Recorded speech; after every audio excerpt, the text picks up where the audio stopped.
costumes are designed by one of the best costume designers in the business, Colleen Atwood. She's a magician. She's got a row of Academy Awards that speaks for itself.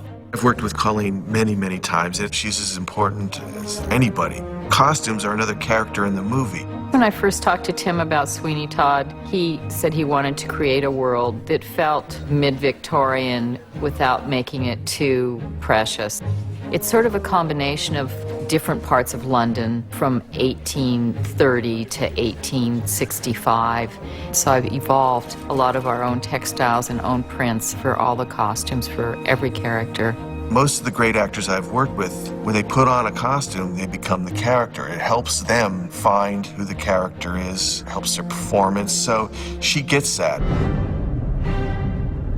For Sweeney Todd, Johnny and I tried on some different stuff, and then we found this neck rag that I had, and he put it on, and we're like, that's Sweeney. And it was our starting point for the character. One thing that we came up with was the holster rig for his razor with hobnails in it, and then I put hobnails on his boot, so we had fun with little tiny details.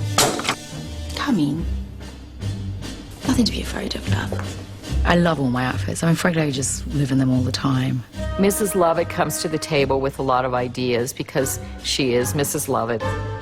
Her costumes ultimately became quite ornate, so it was fun to evolve with sort of this madcap character.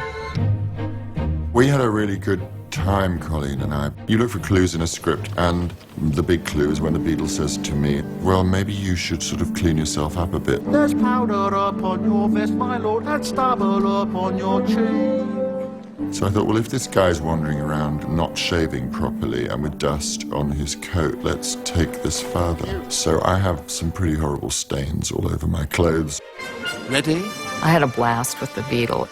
You get a guy like Timothy Spall and your mind goes crazy because he's someone that really enjoys the period.